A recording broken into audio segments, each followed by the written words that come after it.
عورتوں کو مسجد میں آنے کی اجازت، یعنی یہ احکام بنیادی طور پر مردوں کے لیے ہیں.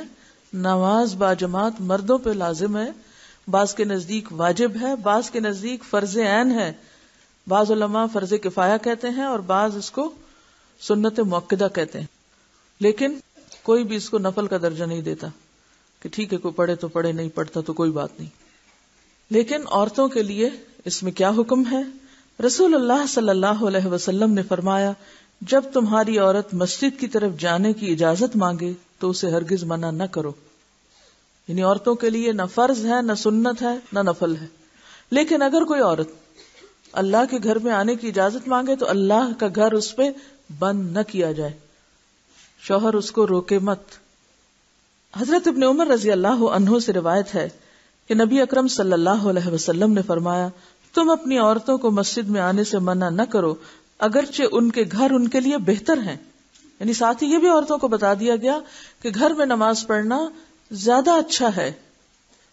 رسول اللہ صلی اللہ علیہ وسلم نے فرمایا، عورت کا کمرے میں نماز پڑھنا صحن میں نماز پڑھنے سے بہتر ہے، اور اس کا کوٹھڑی میں نماز پڑھنا یعنی اندر کے سٹور میں یا اندر کے حصے میں کھلے مکان میں نماز پڑھنے سے بہتر ہے. یعنی ٹی وی لاؤنج کی بجائے بیڈ روم اور بیڈ روم کی بجائے سٹور زیادہ بہتر ہے. عورتوں کو خوشبو لگا کر مسجد جانے کی ممانعت ہے، یعنی اگر وہ جائے رخصت ہے، اجازت ہے، لیکن پھر وہ زیب و زینت کے ساتھ نہ جائے. مراد یہ ہے کہ جن حدود کا اللہ نے پاس رکھنے کا حکم دیا ان حدود کی پابندی کے ساتھ وہ مسجد جائے. اب آپ دیکھیے کہ اگر پسندیدہ گھر ہے اور گھر کا بھی اگلا حصہ ہے تو پھر یہ رخصت کیا معنی رکھتی ہے، یہ اجازت کیا معنی رکھتی ہے؟ تو اس میں یاد رکھیے کہ بعض حالات ایسے ہوتے ہیں یا بعض ایکسیپشنل صورتیں ایسی ہوتی ہیں کہ جس میں مسجد جانا گھر سے بہتر ہو جاتا ہے. استثنائی صورتیں، مثلا مسجد الحرام جہاں ایک نماز کتنے نماز کے برابر ہے؟ 1,00,000 نماز کے برابر. مسجد نبوی 1000. اسی طرح مسجد اقصی.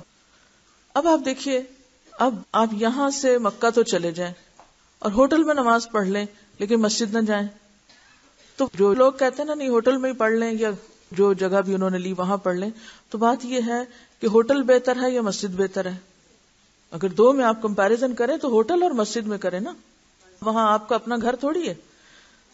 تو وہاں جا کر بھی ہوٹل میں پڑھنے سے بہتر کیا ہے پھر اب مسجد.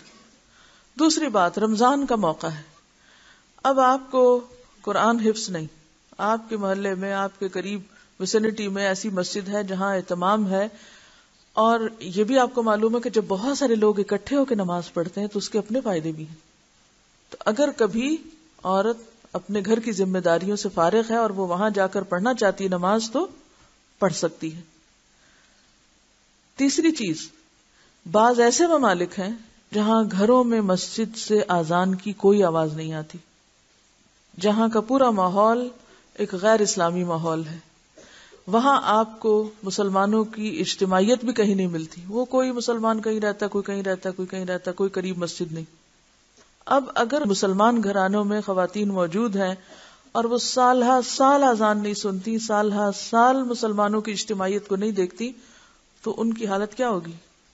تو اللہ کا گھر انسان کے اندر ایک اور طرح کا ایمان اور ایک اور کیفیت پیدا کرتا ہے، یعنی ماحول انسان پر اثر انداز ہوتا ہے. لہذا ایسی صورت میں کیا کرنا چاہیے کہ جب آپ یہ سمجھیں کہ مسجد جانا آپ کے ایمان میں اضافے کا سبب ہے یا اجر و ثواب میں اضافے کا سبب ہے، تو اس وقت پھر تعصب کا ثبوت نہ دیں. اور اسی وجہ سے ہم دیکھتے ہیں کہ صحابیات آپ صلی اللہ علیہ وسلم کے زمانے میں فجر اور عشاء تک کی نمازیں بھی مسجد میں پڑھا کرتی تھی اور کوئی روکتا نہیں تھا. ہاں بعد میں جب علماء نے دیکھا کہ حالات خراب ہو گئے ہیں تو پھر اس کو ڈسکریج بھی کیا گیا. اعتدال کا راستہ کیا ہے کہ عام حالات میں آئیڈیل سچویشن کیا ہے، عام حالات میں آپ گھر پر ہی رہیں، وہیں نماز پڑھیں، اندر کے حصے میں زیادہ خشوع و خضوع ہوگا. لیکن اگر آپ بازار جا رہی ہیں شاپنگ کے لیے تو نماز قضا کرنے کی بجائے بہتر ہے کہ راستے میں کوئی مسجد ہے تو ایک طرف ہو کے نماز ادا کر لیں. یا آپ حج عمرے پر ہیں یا اور اسی طرح کے خاص مواقع ہیں، جیسے عید کا موقع ہے، جیسے رمضان کی تراویح کا موقع ہے، تو اس موقع پر آپ اجتماعی عبادت میں بھی شریک ہو سکتے ہیں. یہ رخصت اسی لیے رکھی گئی ہے.